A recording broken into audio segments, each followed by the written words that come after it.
right, and welcome to the Courtenay Turner podcast. I'm your host, Courtenay, and I'm super passionate about moving and thinking. On this show, we are going to dive into all things health, fitness, personal development, lifestyle, and political sociocultural. I've always been fascinated by people, and I love learning from the experiences and stories of others. This has been a treat for me, and I hope this is enjoyable and useful for you. As always, if you have any questions, comments, or any way that I can make this a better experience for you, please don't hesitate to reach out.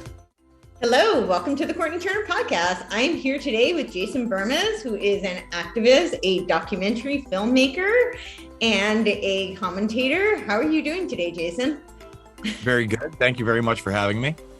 You're so welcome. Thank you for being here. So for those of my audience members who might not be that familiar, tell us a little bit about your background, how you got into the documentary filmmaking space and the commentary world that you're in now.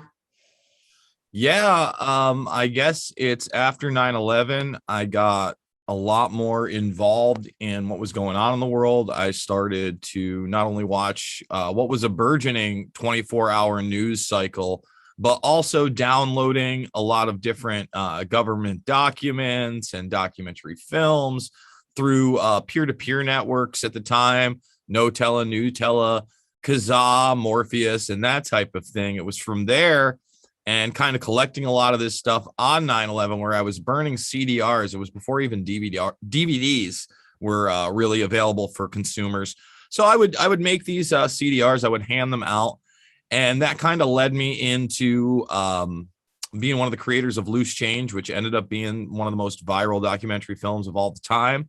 That gave me a window to make other films and get involved with Infowars.com. So as I was making Fabled Enemies, which was a follow-up 9/11 film, which instead of going into the physical anomalies of that day, much more concentrated on the international intelligence organization that carried it out, role players, not only within this continuity of government program, but the Pakistani ISI, Saudi Arabia, Israel, and beyond. So that film was actually produced by Infowars. And while I was there, Jones started having me sub-host this all the way back in 2008. And he liked me so much that he brought me back when they really started to expand into the offices that you see today. We made another film together, which was a broader picture called Invisible Empire, A New World Order Defined. And I cut my teeth in kind of like this talk radio podcast video realm there with a show called The Info Warrior all the way back in 2009. Yeah. Awesome. So before we dive into some of the stuff that's more, prevalent today, I think it's really great to kind of backtrack a little bit to that whole 9/11 era, because I think it really set the groundwork for what we're seeing today. In terms of a lot of the biowarfare that we're seeing, in terms of the spying, the Department of Homeland Security, the Patriot Act turning people, turning against the American people. Can you talk a little bit about how that laid the groundwork for what we're experiencing today? Yeah, 9/11 was that incident that really got me thinking, right? Nobody wanted to believe, at least I didn't want to believe, that my government could be involved in that in any way. But I'm a New York guy. I'm an upstate New York guy, but I went to state upstate and I lived in New York City. So yeah. Okay. So I went to a place called Oneonta, New York. Plenty of Long Island kids, plenty of New York City kids. And I still remember that day pretty vividly. A lot of people freaking out. I remember they couldn't get a hold of their parents. Cell phone towers were down. Yeah. And specifically, one of the things I remember, other than the fact that I was working late nights and it happened on a Tuesday. So I'd worked like late till like 2, 3, 4, maybe in the morning at a pizza place the night before. And my roommate, who is a Long Islander, comes in and tells me the towers are gone. And of course, that doesn't click with me. I had been inside the World Trade Center several times when I was a kid, and I used to walk by them. You'd get vertigo if you tried to look straight up. They were an impressive, if not the most impressive feature of the city. When I used to go visit my great aunt in Brooklyn, she was in a high-rise apartment, but you could always see the Twin Towers, man, in that high-rise apartment throughout the whole city. So, that being told to me, and then as I kind of got ready for my day and I walked out my back door, another Long Islander friend of mine, Jeremy, just immediately was going in on bin Laden. I mean, I don't even know if it was noon yet, and I was like, I looked at him and I said, how do you know it's that guy? And I'm like, it seemed weird that like 2-3 hours after this thing had just happened, people were already naming the guy. And he's like, well, these Middle Eastern terrorists. And I go, well, wasn't it a white guy that did Oklahoma City?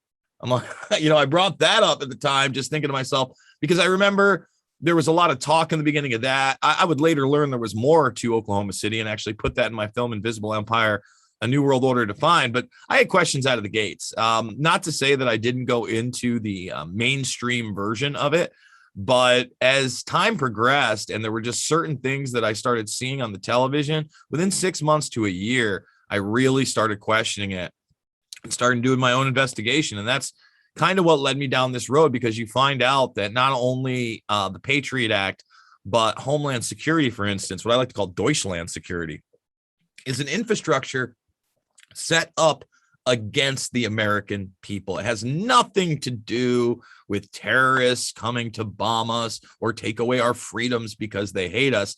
No, it was a precursor to the still now almost, no one's talking about it. It's still pretty unknown program called signature reduction. Now, in mid-May of this year, Newsweek actually did a really big piece, but let me just read you the first paragraph, because it's unbelievable that no one knows what this is. First of all, signature reduction is not an actual name for the program. They'll call it the program, but instead it's an art form by the intelligence community.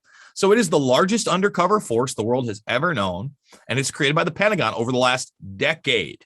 Okay. So again, these are the fusion centers after Homeland Security, the things they were talking about way back in the day on the MIAC report. These are privatized businesses, et cetera, with people in masked identities. Some 60,000 people now belong to this secret army, many working under masked identities and in low profile, all part of a broad program called signature reduction. The force, more than 10 times the size of the clandestine elements of the CIA, carries out domestic and foreign assignments, both in military uniform and under civilian cover in real life and online. Yes, the bot accounts, sometimes hiding in private businesses and consultancies, some of them household name companies, a la Google, Amazon, Facebook, Twitter, the Trojan horse civilian systems, as they're referred to in other documentation. So you get into that article, it takes a good hour to read, and you see there's never been any congressional oversight, any hearing in this. No one's ever been held accountable. They're using DARPA technology.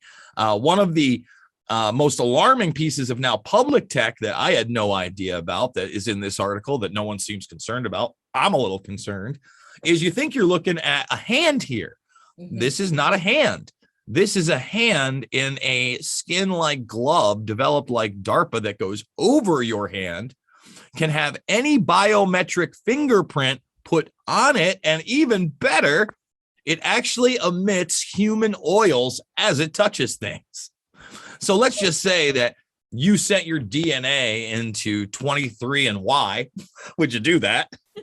All of a sudden you have a database. It's pretty easy to get someone's DNA, but if you have a database of DNA, anybody's DNA could be used to emit those human oils.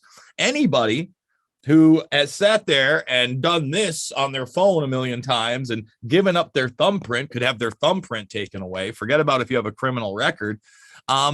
And you could literally be impersonated by what some people refer to as the deep state. That is not fiction. That is factual today.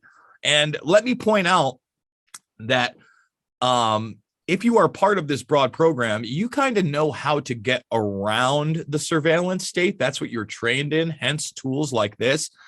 Although it's been absolutely forgotten by the majority of people, I want to remind them that on January 5th, we had somebody in DC running around DC distributing pipe bombs that never got caught, ever. And that's not part of the narrative for some reason.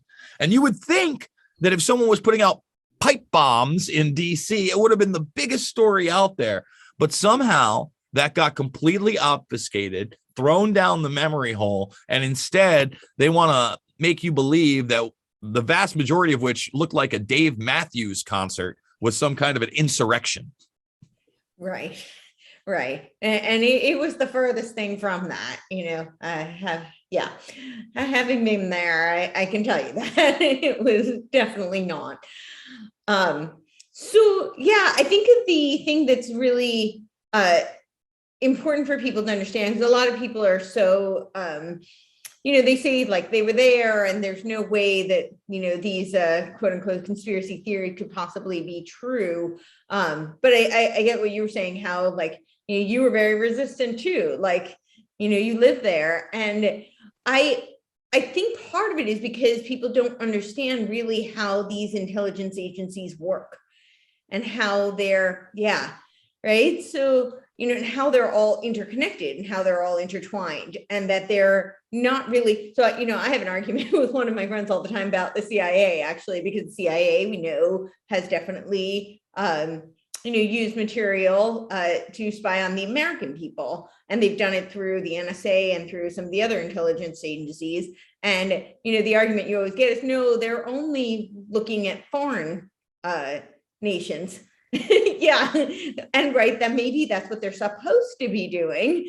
But we have lots of evidence. So maybe you can talk a little bit about that and help people understand how this. Sure, let's dispel that myth and rumor that it's just foreign intelligence, even though, Edward Snowden came out in 2012 and showed a plethora of documents, many of which are still classified, many of which never came out. Even Glenn Greenwald's done a lot of good work, but people have to understand, we got a small fraction of the documents that supposedly Snowden had in his possession. So let's take it way pre-Snowden, because none of that was new to me. In fact, InfoWars and I put out a film called Invisible Empire, where we highlighted something called Hepting versus AT&T. And anybody can look that up. It was this court case that started from surveillance via the 90s, so pre 9/11. And a guy named Mark Klein was the lead whistleblower. There were some 20 others. Essentially, what was going on in this program is in AT&T and all of the other large telecommunication companies. Again, this is well pre 9/11. What they had was a server room. Okay, so you would literally split the information off with a wire. So if that information was coming through AT&T servers, it was coming through the NSA servers. That is carte blanche everything. Let me repeat that. Everything. There is no distinguishing between foreign and domestic when you're taking all of the digital communications. And this is an Invisible Empire. Anybody can watch it. PBS and at the time, Keith Olbermann were the only people that covered it. And it was funny because when the PBS story came out, the lawyer had to say that they actually had reclassified documents that had been given to him that they were allowed to go over, and then they were taken away after the fact. This is where they would implement software such as Promise and Carnivore for keywords. But once again, it was all of your digital communications, pre 9/11, pre Boogeyman in Cave, pre Snowden by decades. When Snowden, I think, did the last Joe Rogan experience, he kind of led with, I'm the guy that proved that, the NSA was spying on you. You didn't know. And then he kind of backtracks. He's a little bit, well, there were a couple people that maybe were talking about it, but I'm the one that proved it. No, man, I've been talking about this forever. It's not new. But again, kind of going back to what we were talking about before we went live, what they try to do is, before they address anything, they ignore it. So if you don't have a super large audience, and all of a sudden that's not going to get echoed or retweeted in pop culture, they'll just act like it doesn't exist. They don't want to give you the credit. They don't want to shine that light on you that you might have been part of this information before bigger names talked about it, because then all of a sudden you start to get bigger, right? And they see that. So when it comes to things like NSA spying, when it comes to things like the Epstein case, which I was well ahead of the curve on, I've been talking about well over a decade, my voice has been marginalized. And as you know, just recently, my YouTube channel was taken from me. I got it back. I go live about Epstein and Maxwell last night, and it gets pulled midstream again. And these things are selective enforcement. It's not the same thing for everybody. One creator can talk about something, other creators cannot. And you have to challenge these people, because at the end of the day, their system of appeals, again, is completely selective enforcement, all arbitrary. You have to shame them on social media. It's the only way to get it back. So luckily, I do have enough of a hardcore audience, the Bermas Brigade, that went in and started challenging Team YouTube and saying, why are you doing this? And it got their attention. And I was able to go back and forth with them. And just in the time that I went to bed late last night, because the stream was like at 1 a.m. when they pulled it, they hit me with another strike, but then they retracted 2 of my other strikes that I supposedly got, that I challenged them on. The big thing about that is when they give you something like that, you can't post or live stream for a week or sometimes 2 weeks. Yeah. So whether you're guilty or whether they backtrack and take it away, they still limit your ability to share information in real time. And we've gone from a news cycle that used to be a month, a week, a few days, 24 hours to like less than 24 hours at this point. So they know if they can stay on top of somebody and just limit their information flow for, a few days, all of a sudden a story may not go viral that they don't want to go viral. And, that is just the truth of the matter. Yeah, absolutely. So 2 questions for you from that. What do you think some of the antidotes to that are? How do we fight back against that? And 2, what do you think, you were saying how like some it's kind of arbitrary with what people who can post what, basically.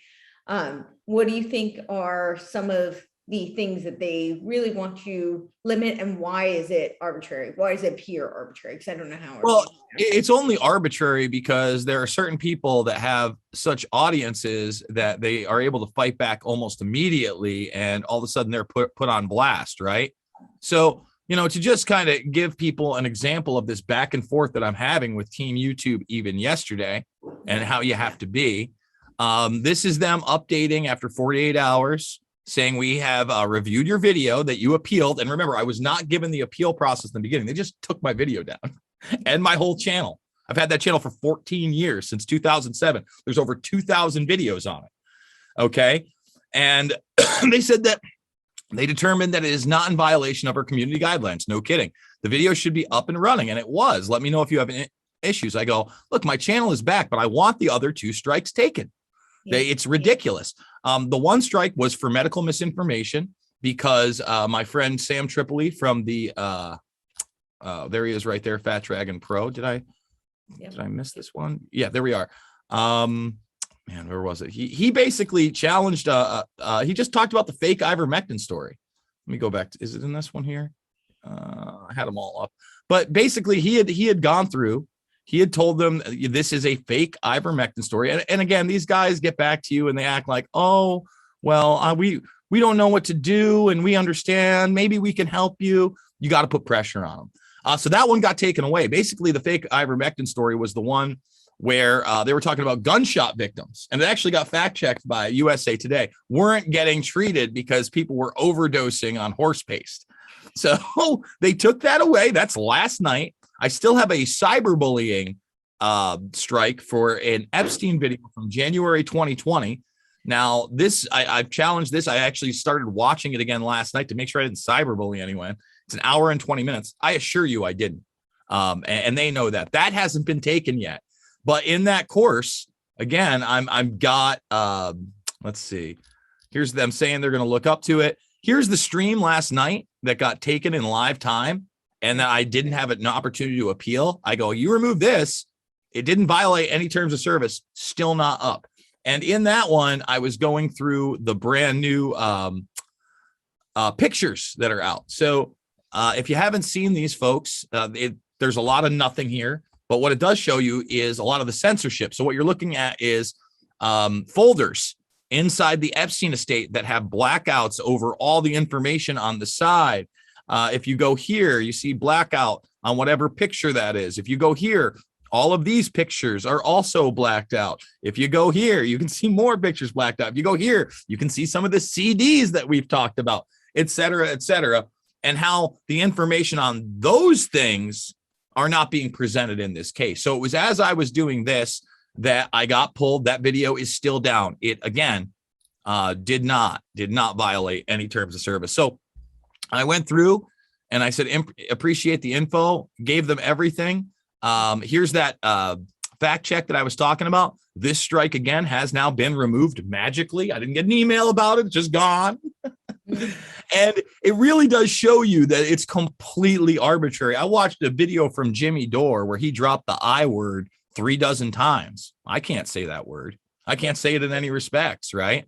And the reason they initially took my channel, I don't know that you are on YouTube right now, but if you're going to be, I'm a little hesitant because that's how crazy these things are. Mm-hmm. But all I did was point out that this headline, so let's go forward one, I think, because I have this. Yes. So you're seeing two completely different headlines. I don't want to read them because just reading them, even without the V word, is what triggered me to be thrown off for quote unquote medical misinformation. Now, you can see that both of these are in, the complete opposite of one another. Either one, it changes it, or two, it doesn't alter it, right? Well, if you go to their URL, and that's what I did, well, you find out that although they changed the headline, the URL still says, yes, the blank changes your blank a tiny bit. Mm-hmm. That's a good thing. Mm-hmm. That's how Orwellian this is. And that's how I got my channel taken. Didn't give any medical advice. Didn't say that the headlines, either one of them, were true. Just pointed out how they put out the polar opposite of what the headline was and kept the same exact story and the same exact URL. If that's not 2 + 2 = 5, and we've always been at war with Eurasia, I don't know what is. Yeah, exactly. And I have definitely experienced it, and I have no idea what it was that actually triggered it, because they don't really tell that. Well, they haven't really told me, it's just, this is misinformation. What was misinformation? I don't know. So I'm curious your thoughts on what will happen. They're clearly trying, it's not televised. They're, doing their best to really pretend it doesn't even exist. What do you think will happen with this, the case? Oh, with the Maxwell case, it's a limited hangout case. I think that when you get to the real basics of it, these people are willing to burn their own. Obviously, Epstein was one of their own. The guy didn't kill himself twice. He got burned. Ghislaine Maxwell knew too many names of too many people, had too much evidence. It looks like she's about to get burned. Peter Nygaard is in custody. He's going to get burned. And then Jean-Luc Brunel, also in custody. He's going to get burned. Now, the really upsetting thing is that Maria Farmer, who I interviewed and actually who I discuss in that cyberbullying video, she actually contacted me when I was doing these videos. One of the reasons I do these things, right? Not just because it's the right thing, because you never know who's going to be watching them. These are videos that were getting a few thousand views, maybe 5 or 10, but all of a sudden I have one of the lead Epstein whistleblowers contacting me through them, right? And she went to the FBI and the NYPD all the way back in 1996. She says that she was assaulted sexually by Ghislaine Maxwell and Jeffrey Epstein in Les Wexner's home, and that she was so scared once she turned down their advances that they were going to kill her. She locked herself in the room. She called people for hours. She had someone come pick her up. She felt like she had been kidnapped. And her sister, who was not of age at the time, she is testifying in the trial, discussing how she was molested underage. Okay. What really shows you the fix is in is Maria Farmer said Les Wexner is the head of the snake. There are no charges against Les Wexner. Wexner is the one that gave Epstein that mansion for $1. Wexner is the one that talked about it being a bond-like facility. Maria Farmer says that she was taken into the surveillance room of that establishment where it was manned 24/7. So they weren't just taping people via CCTV. They actually had people watching them. None of those people are involved in those court cases. They haven't even been identified. So I think that you're going to get a limited scope of Jeffrey Epstein, Ghislaine Maxwell, and a couple of friends in the modeling industries. Bad, that they abuse children. None of the ties to intelligence. none of the ties to politicians in any meaningful manner, none of the ties to big tech in any meaningful manner, and none of the ties to Hollywood in any meaningful manner. I just think that the voice of the people got too large. I think there were too many disgruntled people within law enforcement. That's why the NYPD was involved, because, you know, this had been a case that some of them were well aware of if they'd been on the force for over 20 years that they did nothing about. Right. And, you know, I didn't think they'd burn Harvey Weinstein as hardcore as they did, but they did, right? Yeah. They gave him 20 plus years. I think that's what we're going to see in these cases. I think that these are going to be controlled burns, and it's going to put people on notice. But at the same time, it's going to give a little bit of comfort sauce to all those people that know that they were involved and will never face justice. To appease them. Let's bring me my next question. Who do you think is the strongest controlled oppositional force currently that we're seeing to the globalists, the New World Order? Well, I mean, I guess in this case, right, it doesn't send warm fuzzies down my spine that James Comey's daughter is the prosecution, or that the judge in this case is an acolyte of Alan Dershowitz, who himself has been accused by Virginia Giuffre Roberts, also not a part of this case. You look at that aspect alone, okay, and it's like, whoa, wait a minute, what am I doing here? When I say that she's a buddy of Dershowitz, I mean, they're in pictures smiling together. She's also in Quill and Dagger, the sister sorority to Skull and Bones. She's obviously establishment. And I think that she's going to help limit the scope of what's going on in the courtroom with really the aid of the prosecution. I mean, you couldn't find another prosecutor that wasn't in relation to James Comey, right? That many of them should be arrested for treason. I mean, literally arrested for treason. If we had any kind of real justice system in this country, that's what would have happened. But we don't. Yeah. We have a Department of Injustice. And I was warning all the MAGA heads, because, you know, as soon as I started going independent again, I think I relaunched my channel all the way back in 2019. I'd been working for We Are Change for some time. I said, do not invest yourself in Bill Barr coming to save you. Bill Barr ain't saving anybody. Bill Barr is career. His father taught Epstein, actually. All right, so let's talk about that, because that was one of those stories out there, whether or not his dad hired him at the Dalton School. There may have been some overlap there.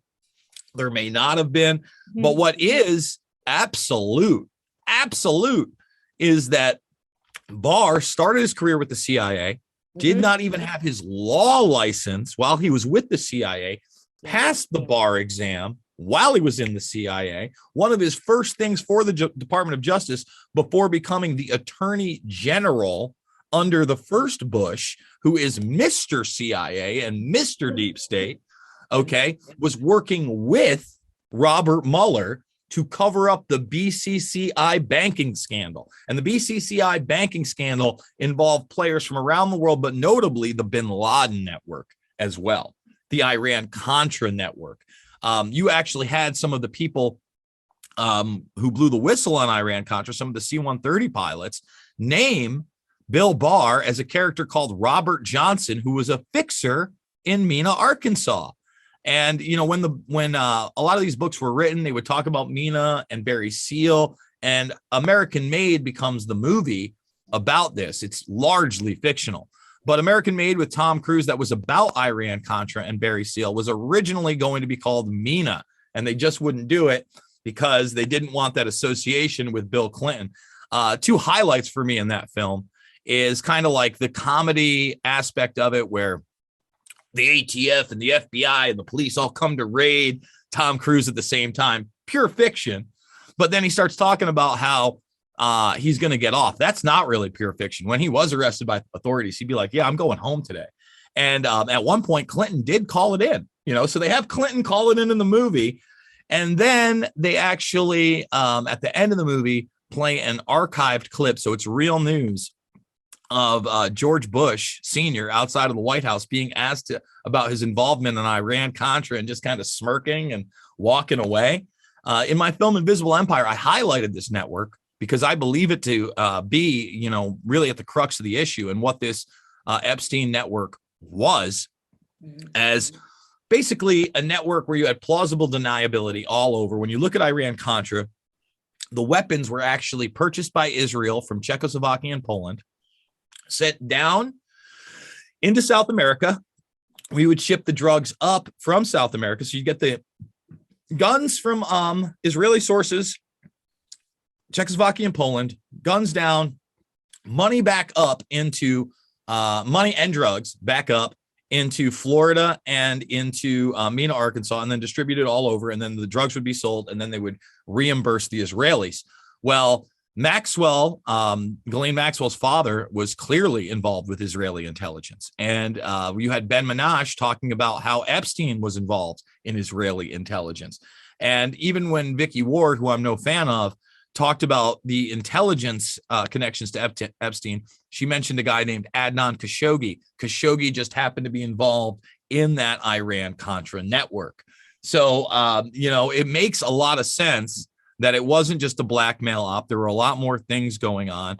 That also really highlights the fact that when they went into that New York mansion, they found a passport with Epstein on it, who wasn't Epstein, with this Saudi Arabian address that was issued from another state.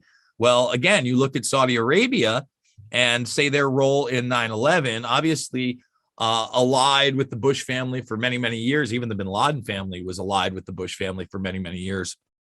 And in the aspect of 9/11, not only did you have funding from Saudi Arabia, but 17 of the 19 hijackers that were blamed for the attacks came from a Saudi Arabian embassy that was being run by the CIA, according to Michael J. Springman, who worked there. And Springman worked at the consulate in the early and to mid 90s and started to blow the whistle prior to 9/11, saying, hey, I'm being told to give these guys passports into the United States. There's no business with these guys getting passports. So he resigns. He talks to some of his other people in his network, and they say, yeah, no, we were running a operation for the bin Laden network. They were our allies. Right. Wow. So I think we've seen it. The 2020 election really showed a lot of people that maybe they're not, quite as we don't have as much power as people may have thought that we did. Clearly, I think that now we're seeing that that's been the case for a very, very long time. So what do you think the path forward for the power of the people is, if all of this you're talking about this 20 years ago, where there's all this, it's collusion essentially, and it's global collusion. So how much power I believe that America is, kind of where the beacon of freedom, we're the last bulwark for people to actually have free will. And I think that is why I use the beekeeper analogy. They say that when all the bees go, that humanity will cease to exist. And I think of America as the beekeepers, that, where America goes, the world follows. So if America doesn't preserve the free will of humanity, the world will follow. So, but if we don't have people in this country typically think of our power as being through our, voting. So if we don't really have that, then what do we have?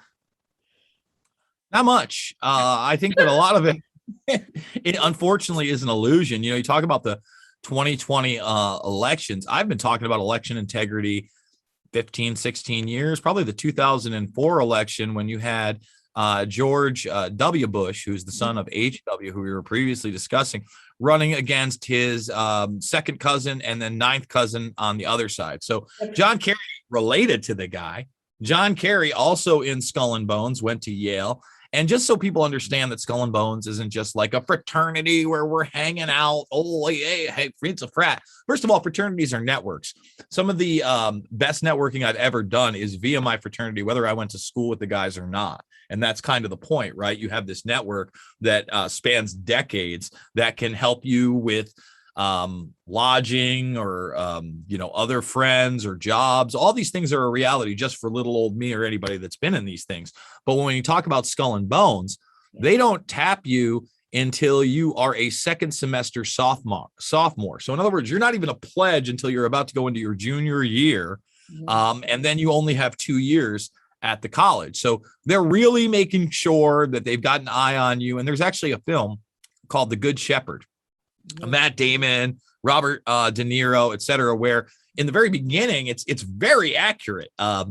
the Matt Damon character is in I think it's a Yaley play in drag, as a woman singing. And you see this theme again and again and again at places like Skull and Bones and the Bohemian Grove, and in Deer Island, where they go in that film after Skull and Bones. So Deer Island is kind of this place where the alumni can get together. And although this time I don't think that they're dressed up quite like women, I think that they also have like hula skirts in that thing. They do it big. When they tap Matt Damon, they do so in the proper manner where he's sitting there taking the makeup off, and they grab him by the shoulder. They give him the code word. He wants to get in there. And then they show you some of the rituals, and they've got some dude dressed up in a skeleton outfit, and they've got the coffin in the middle of the floor. And then they've got the members and alumni talking on the floor above, pissing on the initiates. That's in the films. And honestly, it's a little darker than that. It's a little darker than that. So the reason I bring up Skull and Bones is because, again, Bush and Kerry were both members of Skull and Bones. And John Kerry was far from the most popular Democratic candidate to, really run against Bush. The front runner and the person most people wanted was a guy named Howard Dean. And all of a sudden, Howard Dean lost one of the primaries, and he's like, "We're going to blah, blah, blah, blah, blah." And he goes, "Yeah." And the media acted like that was the end of his campaign. It shows you just the gaslighting level. And it was. And all of a sudden, John Kerry was the front runner. If you swung the cameras around at a John Kerry primary rally, there weren't thousands of people there. There weren't hundreds of people there. There weren't dozens of people there. About 13, 14 people there, like at all of these things. So there's no way that John Kerry got in there legitimately. And anyone can look this up. John Kerry won the election. There were two separate states where John Kerry clearly won. And had he challenged the election results that were really modified by these voting machines, these systems, the fractional reserve voting that we talk about, fractional voting, just ridiculous, and Diebold machines. I believe Georgia was one of the states, and there was another. He clearly won the election. People wanted him to challenge it as it had been challenged in 2000. Nope, we're just going to concede. And you fast forward now to 2021, and John Kerry has much more power than Joe Biden. Joe Biden can't speak. He's a zombie. He used to be a gangster, but John Kerry's still, very lucid. He's the one that's traveling around the world. He's the one working with the United Nations. He's the one pushing this fourth industrial revolution and Build Back Better plan across the globe. He's the one that can stay awake at these forums while Zombie Jay cannot. So he's kind of been rewarded for what he's done. He was put in there in 2004 to be a ringer, and he's basically been part of the power structure since. Yeah. What do you think we'll see with 22 and 24? And what are your thoughts on Trump? 22 and 24. Well, I think locally, we obviously have a much bigger chance on getting good people in there. And I encourage people to do that. I'm not saying give up. I'm saying hold these people accountable. I'm saying one person, one vote. Do not put up with mail-in voting, online voting, ballot harvesting, these type of machines, whether they're Dominion or otherwise, any of them. They all have to be rejected. We have to find a way to get all of that out of the system before 2024 if we want real national elections. If we don't, we will not have them. Okay. And we will have a show like we did this time, where the clearly most popular guy on the planet, who had thousands of people showing up to military bases in the cold, loses to a guy that can't have, again, 50 people show up as he drools on himself and diarrhea runs down his leg. I mean, seriously, that's where we're at.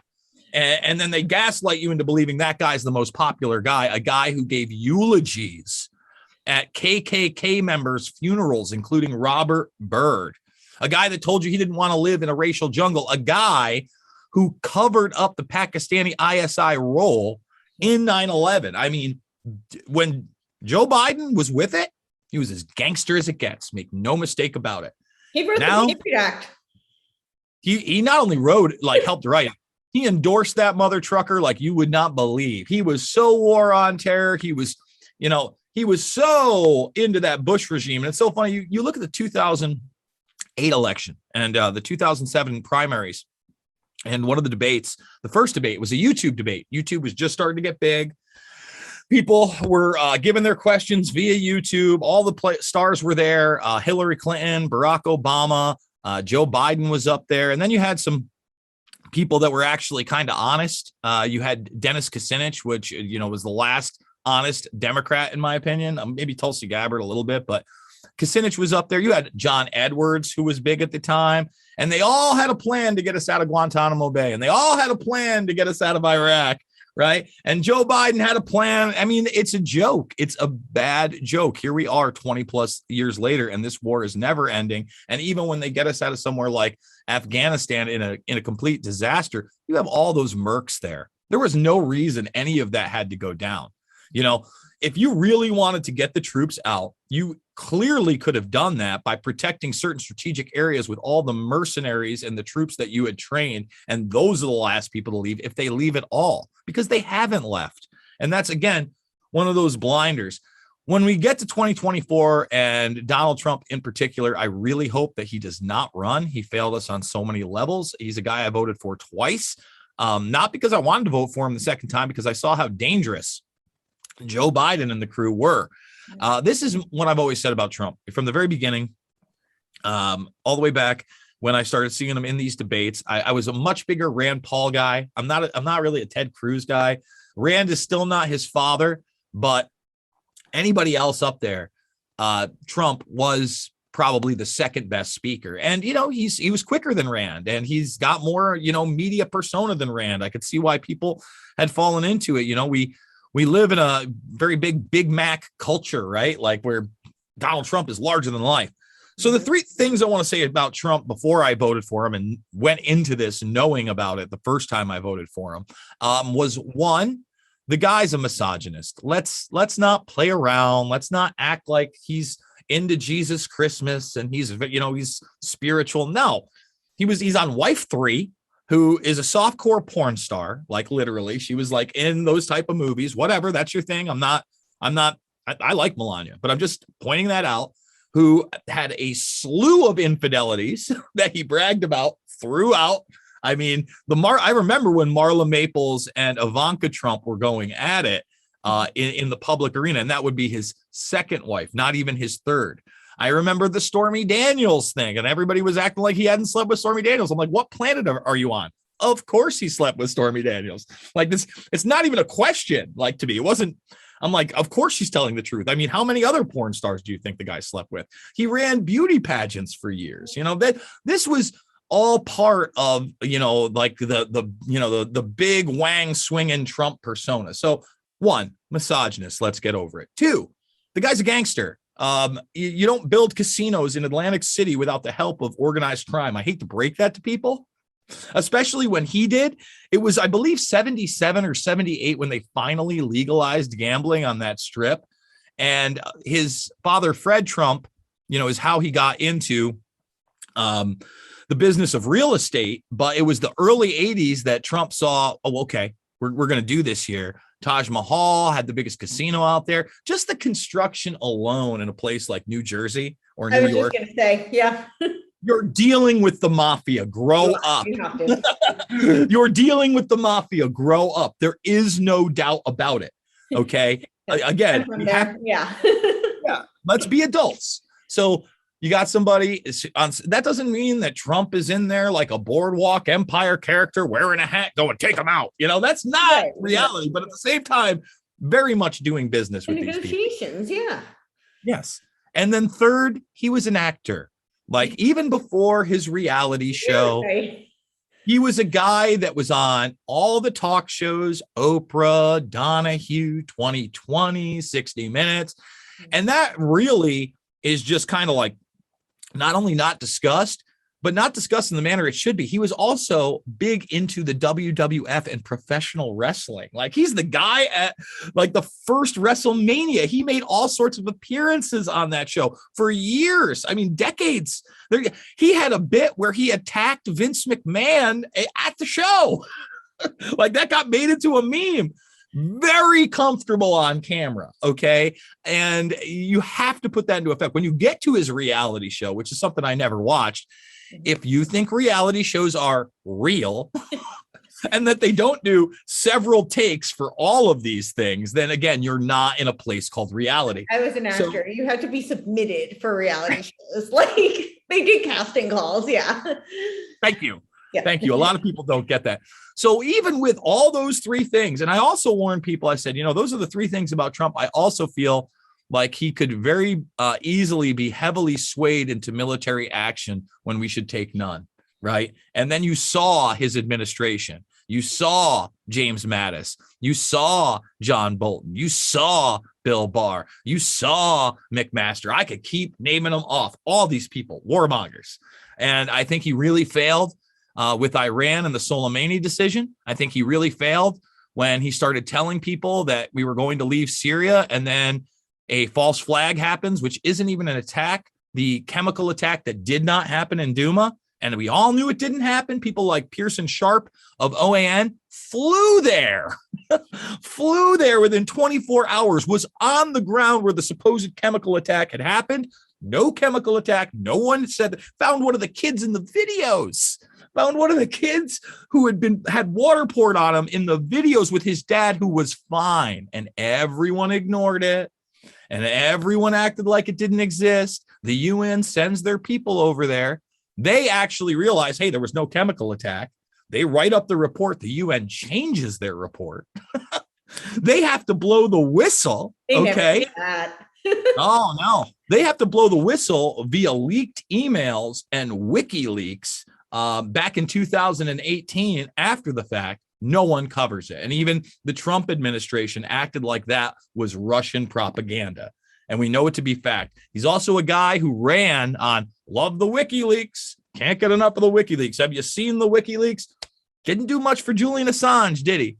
And Julian Assange, when we talk about the corruption going on in the Ecuador embassy, the fact that there were plans to not only have him kidnapped, but possibly killed in that facility, that's straight up UC Global working with the CIA. UC Global was Sheldon Adelson's company. Sheldon Adelson, he's dead now, but he's the guy that owned the MGM, and he was Trump's largest donor and a huge supporter of Israel and Israeli policy as well. And no one talks about the Adelson connection, although it's something that really needs to be discussed. Yeah, for sure. So I have two questions related to Trump. One is, and I know this is really weighing on a lot of people, is the whole Operation Warp Speed and what we're seeing now and his defense of it. And then, so I'd love to dive into that. But the other one that we can get into afterwards is, how he kept saying he would release all the JFK documents and did not. So let's do them in reverse. Okay, just because is going to be quick. Yeah. If you cannot expose the deep state from over 50 years ago, you're not going to beat them now, period. Okay. And he promised those documents twice. And I was on the edge of my seat on both dumps. And really, the first dump had a lot of documents in it that were really interesting. I did a series on some of them, and actually out a guy named Warren C. DeBrew, who appears to have been Oswald's FBI handler. So, you have Oswald, who was clearly intelligence, more than likely CIA, but also an FBI asset and informant for sure. And Warren C. DeBrew, to me, is the key to that Camelot mystery. I go into that for hours, and I have. So people should go check that out because I really think that leads you down the path of, even if Oswald was involved in the actual shooting, the conspiracy around Oswald and who he was shows you that this indeed was a deep state operation. Now, Operation Warp Speed. Okay. I want to point out to everybody, okay, that Moderna, and this, I couldn't believe it. But I was watching Tucker Carlson last night. He had Glenn Beck on. Glenn Beck, never been a fan of Glenn Beck. He really gunned at Glenn Beck well over a decade ago when he was heavy on trying to attack 9/11 truth, when he was trying to attack people who talked about FEMA camps. I did not like Glenn Beck. In fact, Glenn Beck, I was supposed to go on his show when he was on CNN before he got the Fox show, before Blaze, on the 5th anniversary of 9/11 against the Popular Mechanics crew. I was booked for like 2 weeks. We'd been talking to these people.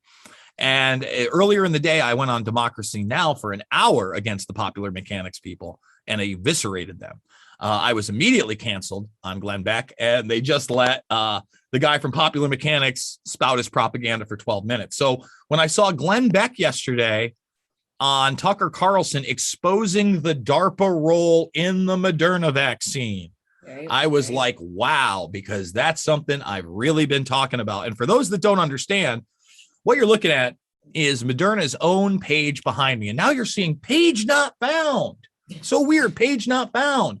Well, that just happened this week. And I have been highlighting this page because DARPA awards Moderna Therapeutics a grant for up to $25 million to develop messenger RNA therapeutics. Remember, they weren't vaccines then. They were drugs and therapeutics, and they go into how they are for pandemics and biological warfare. Okay, now this is Moderna's own site. Okay, it was up there for under the guise that they were going to cure cancer. Well, later on, we're going to get to that right here. Okay. So they partnered with other strategic collaborators to treat rare diseases and cancer here, including the Bill and Melinda Gates Foundation, again, DARPA, and AstraZeneca among them. This is still up there on their site. I'm sure it's on its way down, but the real deal is that they knew this was to fight pandemics. Okay, I saw Glenn Beck talking about these contracts from 2015. Mr. Beck, this is 2013. Let's go back a little further. Okay, so this mRNA stuff, and these are DARPA shots. They are 100% DARPA shots, and the Defense Department does not have to tell you the truth, period. It is bio-nanotechnology made by our military industrial complex. And if you are talking any different, you are just ignorant as F. You're just ignorant. You don't know what you're talking about. And I've tried to explain this to people, that these are, DARPA shots. And I get pushback all the time. No, they're not. I had people tell me they didn't use CRISPR technology in these. And I go, dude, what are you talking? I mean, they're bragging about it in Time magazine. Hey. The whole thing is about how it's CRISPR tech, how this is bio-nanotech. And, we talk about the future and 9/11. I always like to point out this document. This is pre 9/11. It's NASA, but it's involved with DARPA and everybody else you can imagine. And it is from July of 2001. So 2.5 months before 9/11, this guy was touring with this. And he pointed out, his name is Dennis Bushnell. He is still the chief engineer of NASA, that the bio-nano era will begin in 2020.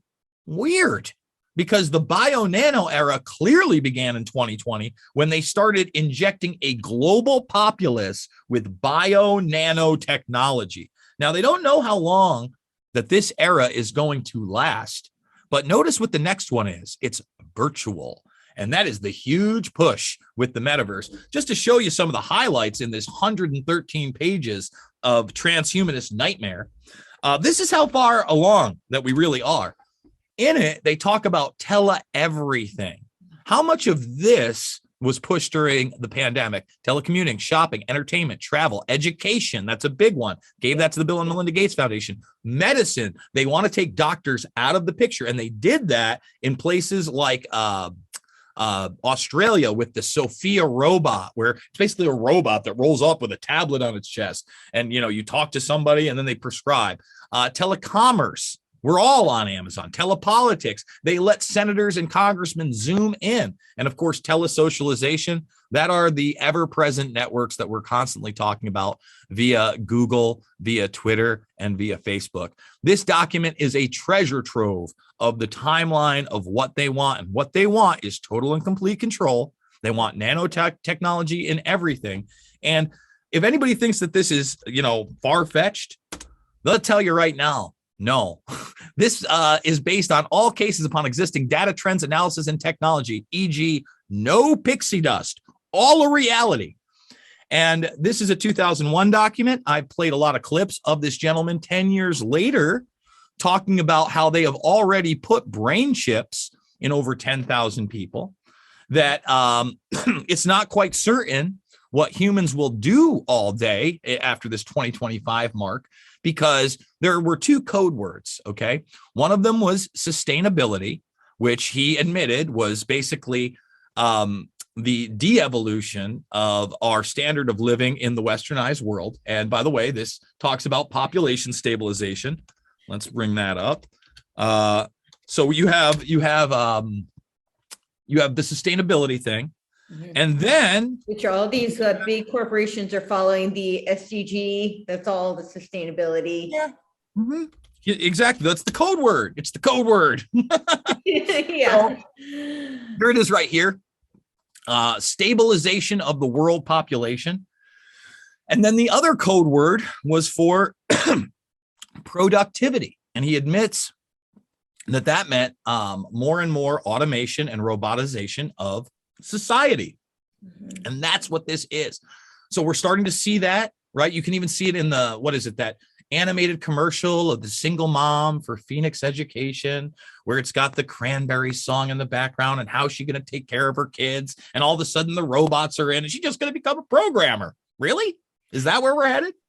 I mean, you can see how far along the public stuff is that's been developed by DARPA. This document will tell you it takes about 10, 15 years to procure the technology, and then they hold on to it for 30 to 40 years. And then it gets distributed through commercial applications. For instance, this Neuralink that Elon Musk, that it's not new. It is DARPA tech. And, you know, they're saying it's going to cure all sorts of things, right? DARPA is going to give us a chip for our body that's going to detect COVID-19. They're going to fight cancer. And it's all a great thing. Let me see if I can bring up this woman, because she looks so happy. I mean, when I see this is a woman who has a brain implant, okay?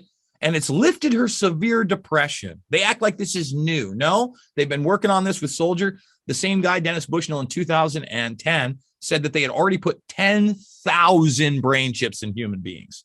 That's over a decade ago. Let me repeat that. 10,000 brain chips just by the Defense Department. So they're acting like this is new. It's not.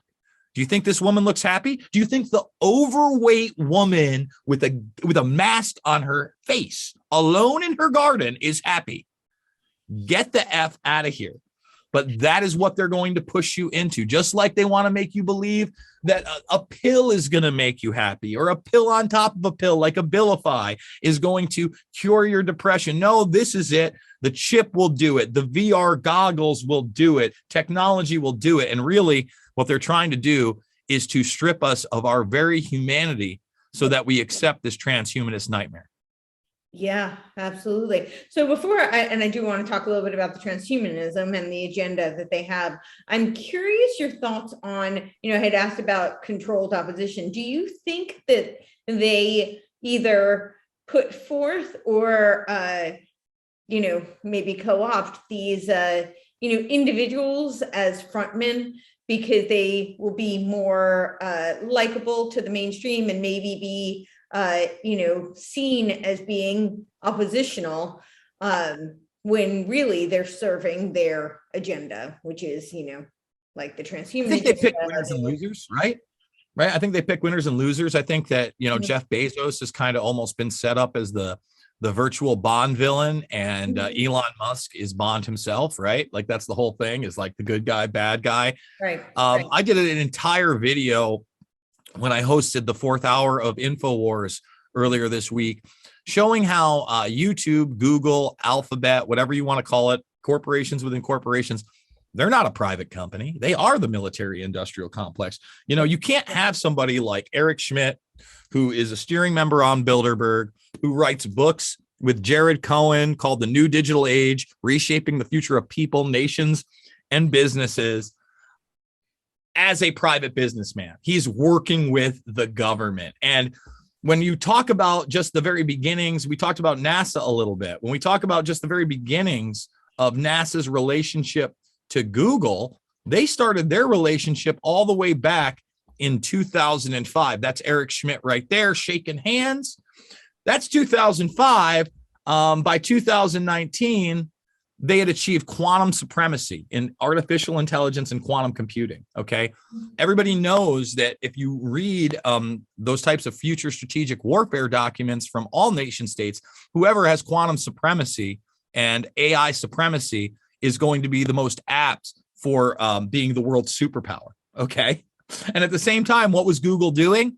They were building Dragonfly, the censored version of China's internet. Well, we got a censored version of the internet here now.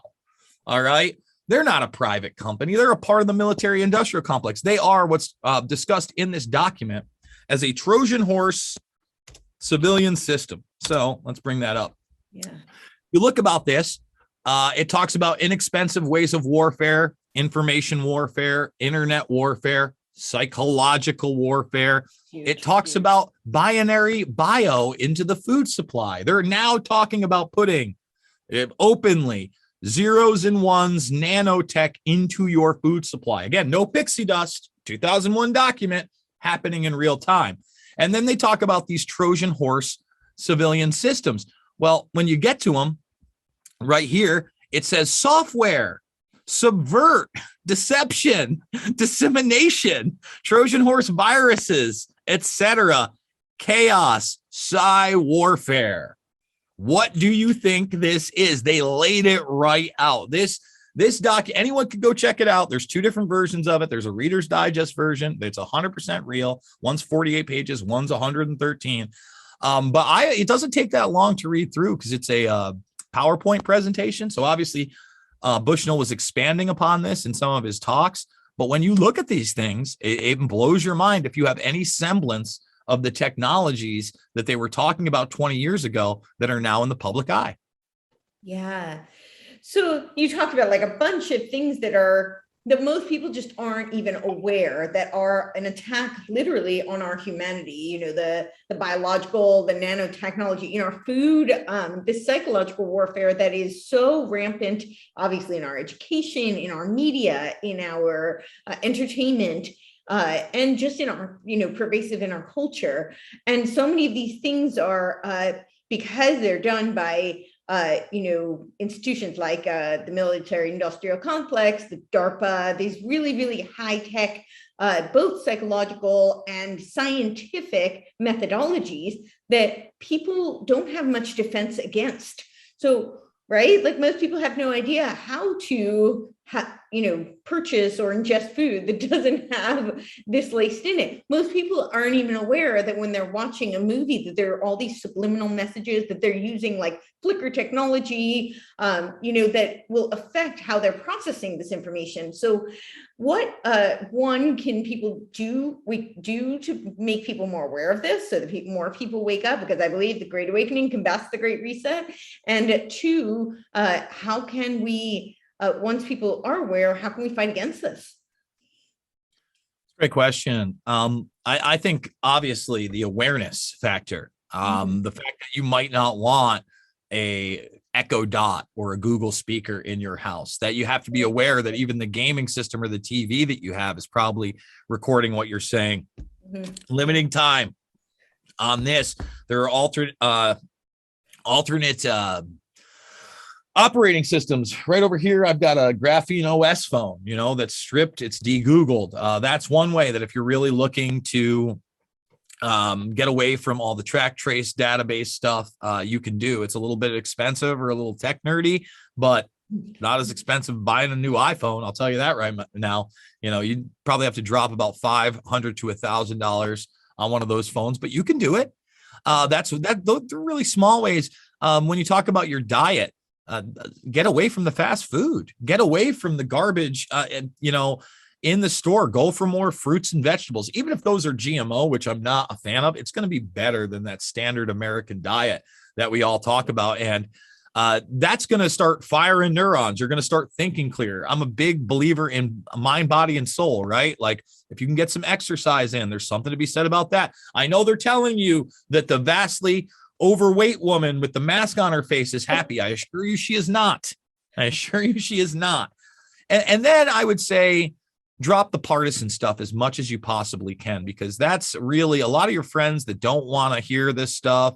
They'll use those Bernaysian talking points that have been set on there. Oh, you're a MAGA guy. Oh, you believe in Trump. You want to inject bleach into my body or some Johnny nonsense, and just start saying, well, no. And maybe you see someone has severe TDS, use a valid point like I did to dismantle the Trump administration and what they were about. Not he's a racist, he's a Nazi, he's a bigot, all this bull. Say, no, listen, there were problems, but at the same time, the guy received a award standing next to Rosa Parks and Muhammad Ali. I don't think he's a racist. Like bring it into reality. And I would say this, at a time right now that they're not only dividing us upon political lines, but medical lines as well. Do not drop your humanity.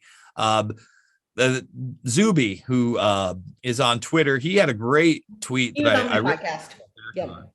He said, if you are vaccinated and you are hoping that somebody who is not vaccinated gets sick or dies, you're in a very dark place. And he goes, and if you're not vaccinated and you're hoping that somebody who is vaccinated is going to get sick and die, you're in a very dark place. And I would agree with both of those statements. We can never stop having empathy for other human beings, because then we really just kind of turn into a pseudo version of the predator class that's trying to oppress us, saying, well, these people are the useless eaters. These people deserve what they're getting because they're lining up. They don't deserve it. They don't know.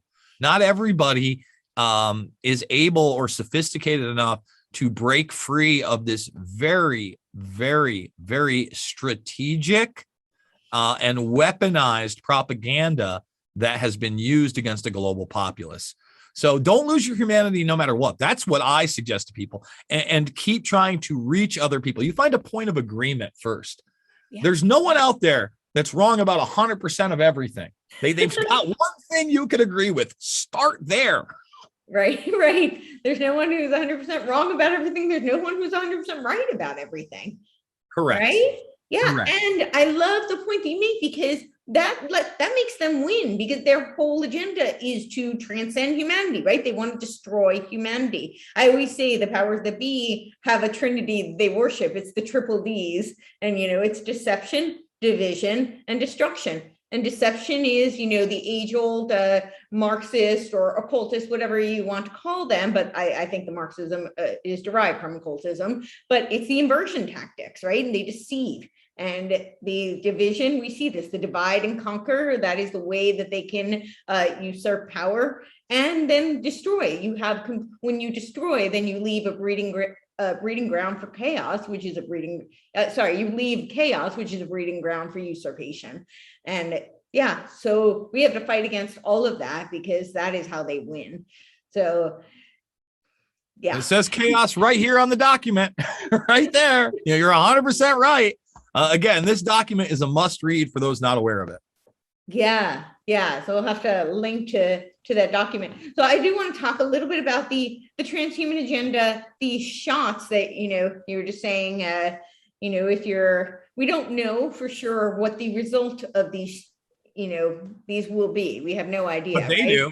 Listen, this idea that this is an experiment, the only thing experimental about these shots is the large scale populace that's taking them, the control group. That's it.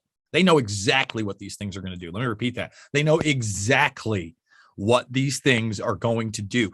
mRNA technology is from the 80s, okay? The 80s. And when the Defense Department teams with all these people 8+ years ago, right? That they know what they're doing with it. They know that they couldn't even pass the mustard as a traditional vaccine. Now, you can talk about this mRNA technology, or you talk the vector-based technology. Viral vector, yeah. Yeah, they are not based on taking a weakened version of the virus and then injecting that into a person so that they get immunity. None of them. That is not what these are. And that's why they did not fit the definition of vaccines prior to them changing the definition of vaccines in 2019. I would suggest people watch Peter Doshi, who is the senior editor over at the British Medical Journal and has been completely ignored. He's pointed these things out. He's pointed out the efficacy of these things. And it is extremely scary that people are not only ignorant to everything I just said there, but willing to roll their sleeves up and take these injections into infinity, it seems.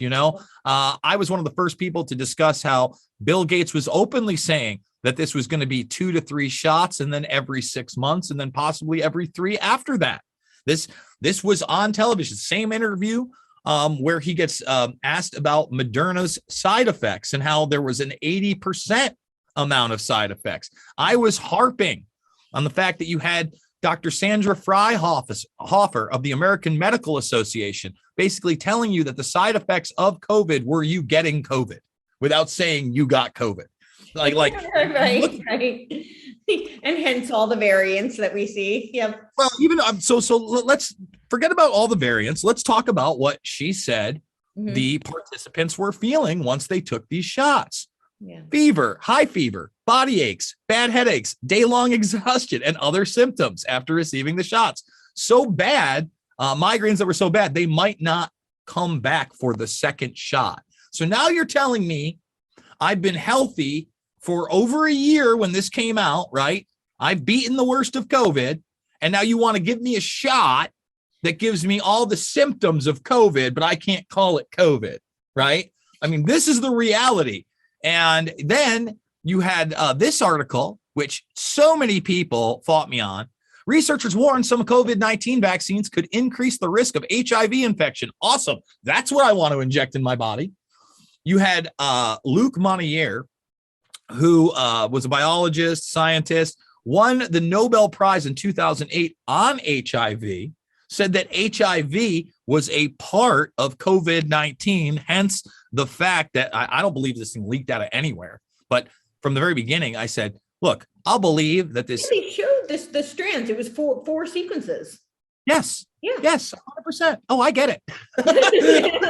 Yeah. Luc Montagnier, that's all I needed to see was this guy saying those sequences are in there and that this was basically a biologically engineered, right? So even before that, when the virus was out, I said, you know what? I'll believe this is a natural virus when billionaires start dropping dead, because natural viruses, they get away from you, right? You don't have some kind of treatment. If you think these people would release a bioweapon without having known treatments in case they got sick, give me a break. We didn't see any billionaires dying. We did see, however, people like Luc Montagnier come out and say, hey, this looks like it has HIV in it. And then people warning that you might develop HIV after taking the shots. Wow. People may not be aware, but should be aware that Bayer injected people with live HIV in the 80s and 90s. So, you may be from my generation, but there was a kid out there, Ryan, what was his last name? It's killing me. I can't think of his name is Ryan, something other. He was the kid with HIV, right? I'm going to have to look him up. Yeah. Right now. Ryan, 80s HIV kid. Okay. Ryan White. So Ryan White was this hemophiliac. Okay. He was a kid. And at the time we didn't, there were still, you could get HIV possibly from kissing somebody, a lot of fear. All right. Now they never found out how Ryan White got it, but Ryan White was a hemophiliac and they acted like this was just a drug. They wanted to make you think that someone swallowed the drug. No, they injected people.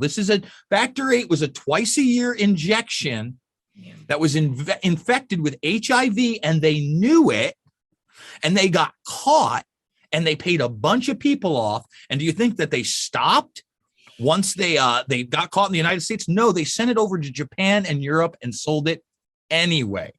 So you have to ask yourself, the big HIV explosion that we all saw, outside of, the needle drug addicted or, very, very, active homosexual community, right? People who were, they were the big high risk groups, but they always said, oh no, I was watching the after school specials. Me and my girlfriend could get it.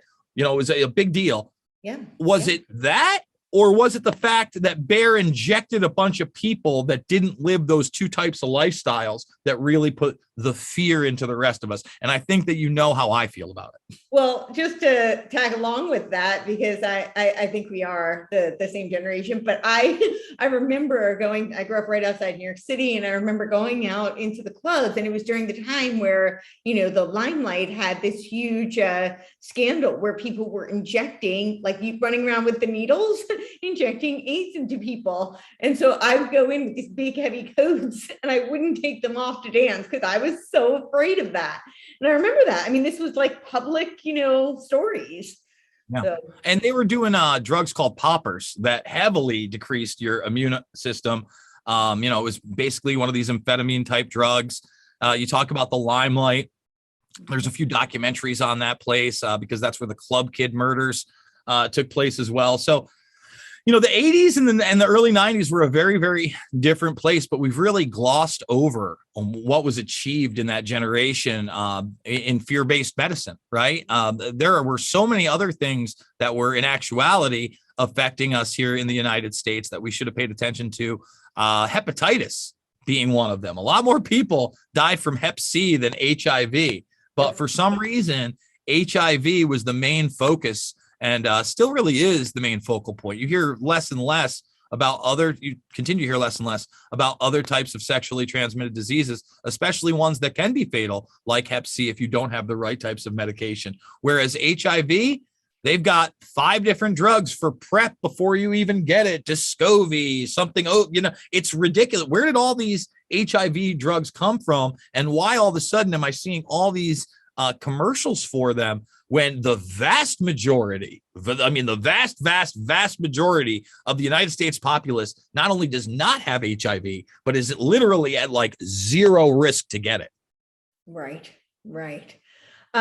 So you were talking about the injections and the technology that we do know. I mean, we certainly know about the Moderna, the mRNA. With Moderna is the name came from mRNA, so that's where they got the name.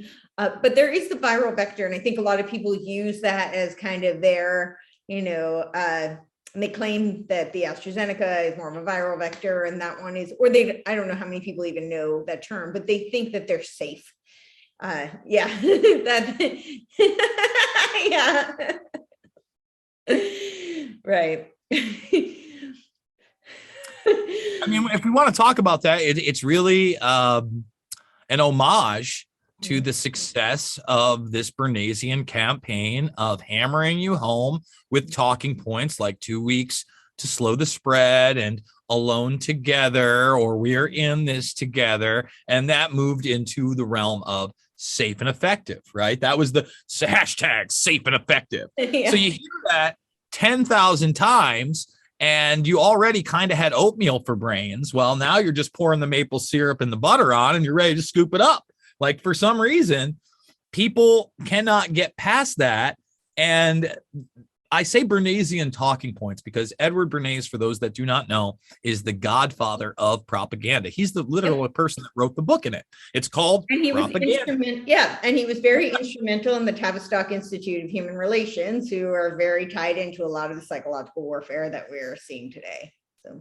And, you know, he openly bragged. Of Freud. Yeah, go on. Yeah, openly bragged in his old age. He was the guy that got women to smoke cigarettes post-World War II through propaganda campaigns.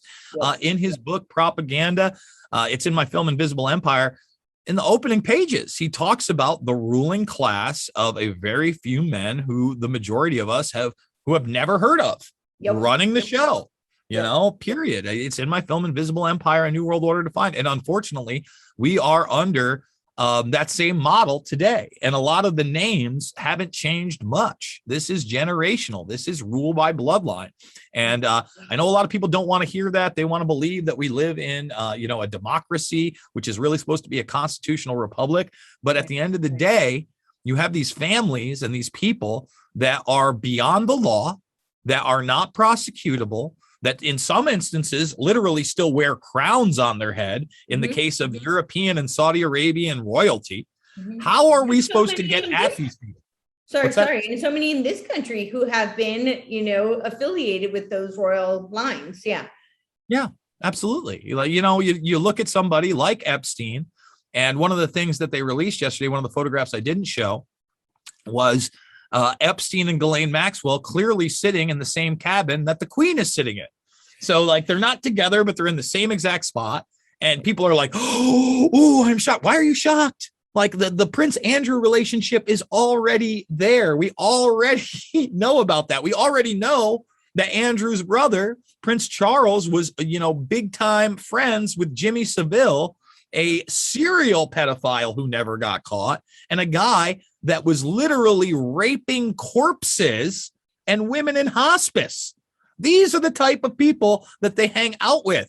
Jimmy Savile, according to some media reports, was considered as one of Charles's son's godparents. I mean, these people are sick. So sick, so sick. You were talking about the, when we see billionaires dying. So we're, yeah, we'll sing in a very different tune, but we keep hearing the current regime talk about the dark winter. What a lot of people don't know, I think more people are familiar with the video game, but a lot of people are not that familiar with the DARPA project, Dark Winter, which was all around smallpox, which is surfacing currently. Yeah. What are your thoughts on that? When you talk about these type of drills or exercises or white papers, Dark Winter, SPARS, Event 201, you basically have these dry runs where you can lay out a blueprint for some of the scenarios that may happen or you may want to happen, and then kind of normalize them. And I think that's what you saw with these documents. I did big things on SPARS. I've had Whitney Webb talking about Dark Winter, Event 201. I did an entire watch along, but it's the same thing via 9/11. So prior to 9/11, the military industrial complex is literally running drills like Amalgam Virgo with bin Laden on the cover in July of 2001, where they're ramming a commercial plane into the Capitol, in DC. That's all there. So did that happen? Not exactly, but pretty damn close. So you look at something like Dark Winter, and has that happened? No, but have we seen flavors of that? Just like we've seen flavors of things from the Rockefeller Foundation's Lockstep? Yeah, we have. So that's what I would advise people to see, that all these things that happen in these major events, it's not like nobody knew. And in most cases, it's been practiced and drilled and dry runs for decades. Yeah. Yeah, I know. I'm the really annoying person. I share like white papers constantly. And, and then I talk about things and people tell me I'm crazy and I'm a conspiracy theorist. And I'm like, no, it's actually right in the paper that I sent you that you didn't read, but it's right there. Yeah. So, yeah. So what are some of your thoughts on what is going to play out moving forward? What do you think we will see? They have, they've shown us, we went through lots of what their plans are. What do you think they will have success with? What do you think their next steps are? I wish they didn't have success with any of it. Yeah, right. Unfortunately, they continue to. I think the next move is kind of already out in the open, is that they want to transition from the fear-based of viruses and the invisible enemy that way to the ultimate invisible enemy, yourself. And you're destroying the environment. Everything is going to be about a carbon credit system, climate lockdowns, the regulation of the types of cars you're able to drive, the size of your home, and of course, ultimately culminating in your social credit score on the way to this UBI transhumanist agenda. Make you feel less and less worthwhile as a human being. Take away the incredible power that is embedded within you. All of us have. They want you to not even think about that, not even marginalize it, say that you're dependent on us.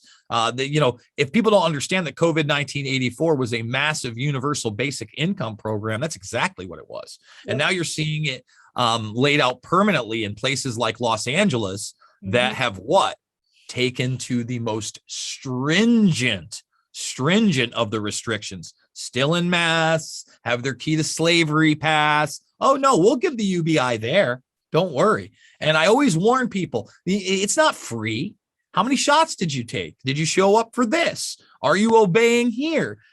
China's social credit score system went live many, many years ago now, I think 4 or 5. And I think by next year, they plan to have over 1 billion people on it. I think it's a 1.2 billion populace, and they're closing in on every other person. So that is the move.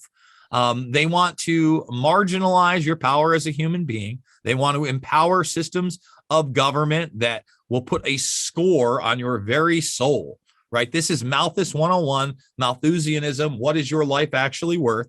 And see if you will bootlick and obey until ultimately you join their transhumanist agenda of injecting whatever they tell you into your body, whether or not that's an mRNA shot or a vector-based shot or possibly some type of other bio nanotech or a chip. Yes, a chip. Mm-hmm. Doesn't matter. They'll go for it. So I think that's the next step for sure. Yeah. And so when we were talking before about the shots and the effect, we know that they have a depopulation agenda, but do you think, I think what I was saying in terms of we don't know the end result is, do you think that there's not everybody, hopefully, will, will die necessarily from it, but do you think that they have some sort of, there's nanotechnology, so do you think there's controls that will be implemented? And do you think they're already doing some sort of experimentation with that? I think any kind of assertions of that are completely speculative and not provable. Mm-hmm. I've stayed away from a lot of the stuff on the vaccine that I'm unsure of, right? Like I know that this is mRNA. I know this is DARPA. I know the HIV connection. Do I know, for instance, that graphene oxide or graphene hydrogen is in there? Not sure. I'm not a scientist. I can't go through. I don't have any samples and to check them out. I've certainly seen those articles, and I've seen this one doctor who supposedly was murdered died days after talking about the graphene aspect of it. I don't report on those things because I first of all, speculation, right? Don't want to speculate. I think that when you look at these shots and already the side effects you've seen that have been, heavily suppressed by the media, whether or not it be the blood clots and the myocarditis or the deaths and heart attacks, right, that we're seeing in VAERS. They damn well knew all of these things. Now, I know there are people like David Icke that have talked about, 5G type frequencies and that they're going to be able to use these vaccines, et cetera. I don't know that any of that is the case. Does that technology exist in some respects? Yeah, absolutely. Whether or not that's in this, I have no clue. When you talk about the depopulation agenda, Bill Gates is in my film from 2013, Shade the Motion Picture. And this is a guy at the time who was heavily invested in Bayer, was heavily invested in Monsanto, and they merged recently, talking about how, if we do a really good job with vaccinations, maybe we can lower this projection of population growth by about 10%. Mm-hmm. But then you look at the actual equation he puts up there, and the equation itself calls for the death of everybody.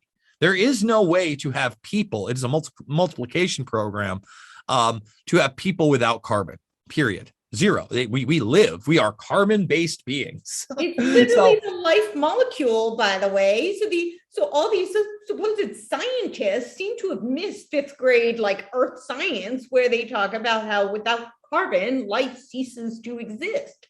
When they were trying to talk about whether or not they could have a life on Mars, they realized the atmosphere pressure would only work if you got an injection of CO2, the very thing that they're trying to extinguish. Yes. So I think that inversion of reality is well on its way, that somehow carbon is the new enemy. And that's why they can have these carbon-based social credit scores. People just have to wake up, right? That this is the case, that this is Defense Department driven, that none of this is legal, that none of these mandates are legal, that they're failing in court, and that this is the fruition of the military industrial complex that Eisenhower warned us about so many years ago. Right. And listen, there are people I can reach, and like you said, there are some people that just aren't ready for this yet. You just move on, right? You hope you get to have another conversation with them.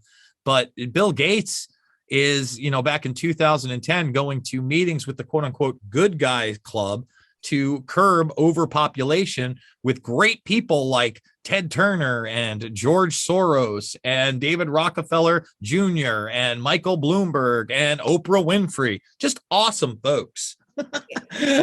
Awesome folks. And the mainstream media literally dressed them up as superheroes. You can see it in my film. It's actually in both Invisible Empire and Shade the Motion Picture, but they call them the super best friends. And then they take like Oprah's head and they put it on Wonder Woman, and David Rockefeller's on like the Flash. Like what psycho world am I living in that any of these people are cartoon superheroes? And I think, if I was going to like really end on anything for people, it's be your own hero. Superheroes don't exist. Okay. I hate to tell everybody, but Spider-Man's not real. Neither is Superman. There weren't, a slew of indictments of white hats that were going to save the world. 2 years. I was warning them. You want things done, you step into it. You be your own hero. You take action, because that's the only way we're going to progress against this. And really, it's the only way that humanity is going to survive. Yeah, absolutely. I think the only ones we didn't touch upon, they're of course included in all of this, are the WEF players, who are just an extension of the the World Economic Forum, Davos, the UN. All of that is just an extension of the apparatuses that are now being used against the global populace. If you look at the WHO, for instance, they're the ones that are supposedly giving us the authoritative information that then censors us on platforms like YouTube. I pointed out I think 2 days ago that the World Economic Forum is running videos showing NASA technology. We showed the hand earlier, right? No. You're going to wear your mask for the rest of your life. So facial recognition might not work. That's okay. NASA has developed laser beams that will hone in on your heartbeat. Okay. And your heartbeat is so unique to you. That's how they will identify you. That's a WEF video. We played it yesterday. Look, the United Nations is a treasonous organization. If people would like to see the steps of globalization into where we are now, I would suggest that they watch my film Invisible Empire, A New World Order Defined, for free. We go through many of these mechanisms, from the League of Nations up to the UN, from the CFR and the Trilateral Commission to the Bilderberg Group. So it is a must watch. Again, all my films, they are free online. My YouTube channel is still up. Who knows how much longer, but they're in the playlist section. If you want to learn about 9/11, Loose Change Final Cut, Fabled Enemies, if you want to learn about the bigger scope of what's going on, Invisible Empire, A New World Order Defined, probably my seminal work on globalism, over a decade old now, holds up. And then Shade the Motion Picture. Somebody had a 20-minute section warning people about Bill Gates 8 years ago. And he's got two thumbs, and he happens to be this guy. Yeah, thank you. We need to sound the alarm. So yeah, hopefully everybody will go and watch all of it and keep sharing it, keep spreading it, because the Great Awakening does combat the Great Reset. I guess one more thing to ask is just how most of this does point the finger at whatever organization you call it, all these NGOs and all these intelligence agencies. It is essentially the military industrial complex. So and they really are the enemy of it's certainly American people, but by de facto, the people, just humanity. So how is it that, do you think there is any hope for dismantling that, for humanity fighting all of these, nefarious agendas, whether it be the transhuman, whether it be, this information warfare, the psychological warfare? I'm only 42. I don't plan on losing. I'm not good. I'm not just going to bend over or just, throw me in a ditch or attack me with whatever. I think we're awesome as human beings. And I think the more and more that we expose this situation, the less and less people will go along with it. I hope that they never achieve their nightmare vision. That if anybody wants to watch Westworld, for instance, it's about season 3, they get out of the park. That is their vision. That is their vision.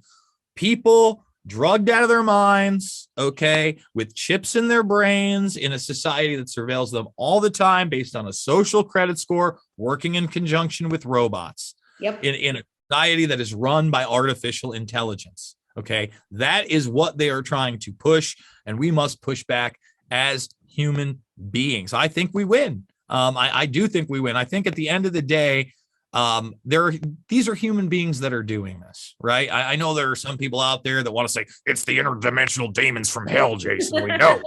You got the documents. But as far as I'm concerned, these people are very, very much humans and can be defeated. And we just have to understand that. We have to keep pushing forward. We have to live in reality. We can't just say, oh, again, all the secret indictments and people are going to take care of it. No, we have to realize that we live in a post-World War II national security state that people like Annie Jacobson have exposed on a mass level. Post-World War II, all of a sudden, compartmentalization, born classified, and you had these agencies and facilities that were completely out of the grasp of the quote unquote executive branch. If you think that Donald Trump was running the country, even from 2016 to 2020, I got news for you. Not a chance.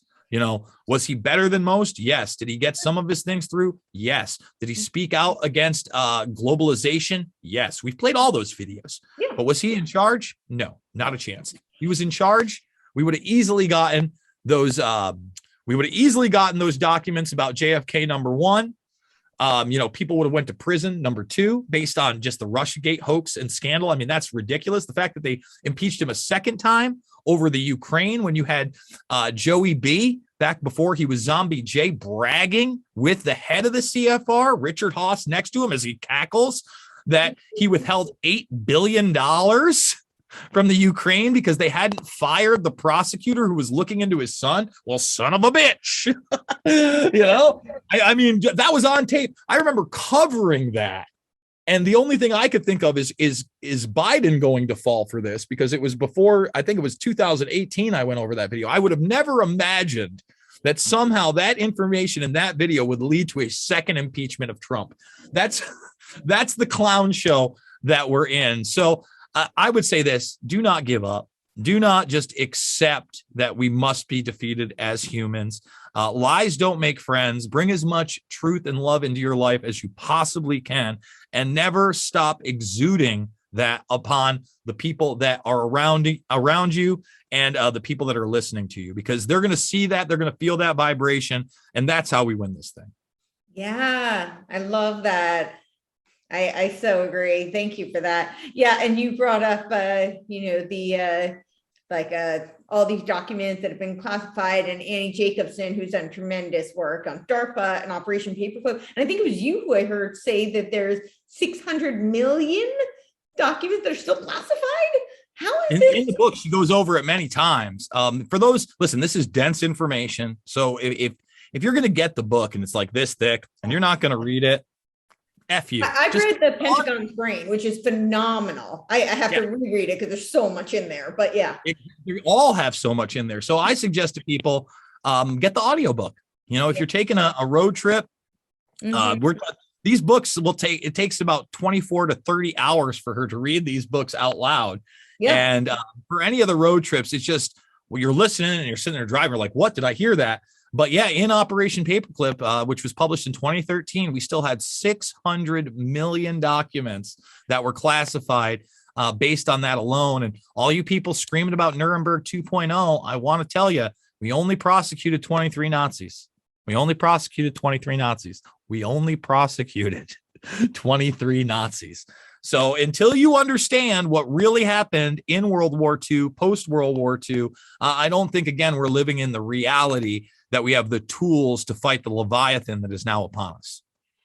Absolutely. And so much, I think it's becoming more transparent to people, but a lot of people don't know history, but how much of World War II is being replayed right now under the exact same auspices. Absolutely. Yeah. Well, this has been amazing. If you have anything else you want to add, leave people with, and obviously tell people where to find you and all of your great films and where they can find all of your products.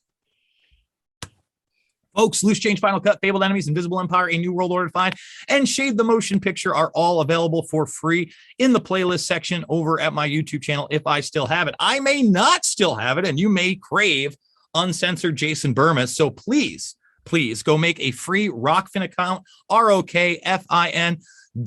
That's where you'll find all of my material completely uncensored and completely free in most cases. Really, 99.9% of the stuff I put out is free. There is some premium stuff that ends up being like throwbacks from old InfoWars videos. So if you want to pay the $9.99 a month or $99.99 for the year, you not only get all of my premium material, but then you actually get Whitney Webb, Slow News Day, Jimmy Dore, and everybody else on the platform, which includes great researchers like T-Lab and many others. So that's one way to support me. I also have a GoFundMe that anybody can find. Bermas Brigade Media Returns, another great way to support me. But really, the way to support me is to follow my work, share it with others, and take action yourself. Awesome. So I have one last question to leave you with about all of that, because you talk about the censorship and about how you might not be on YouTube, right? What are your thoughts about, there are lots of other platforms coming up. I see you have Rockfin in your backdrop. What are your thoughts about the atomization of that, the rise of some of these platforms, and what does that mean for the future, and where should people go, and what? Well, I hope they can expand, right? Obviously, I'm 43,000 plus strong on Rockfin. I've been able to take a large portion of my audience and bring them over to there. Yeah. Rumble is one a lot of people are talking about. Peter Thiel's involved in that. I'm a little bit hesitant, although I may end up there. Locals has contacted me over 6 months ago, and they've now partnered with Rumble. David, I forget what David Rubens is behind that platform.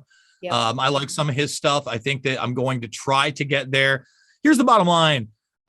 They chose YouTube for a reason, because it is that Trojan horse civilian system. They started their own video platform back in the day called Google Video, and Google Video directly competed with YouTube. It's really the only competitor it's ever had, right? And then it swallowed it up and bought it. I think that if they saw any real competition, they would either swallow up and buy it, or utilize the tools in which they did with things like Parler, where they just cut their servers, right?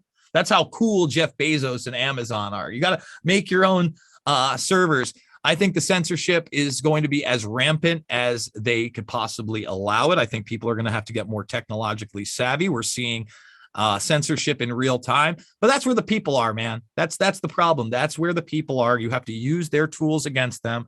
The same hammer can be used to build a house or bash somebody's head in.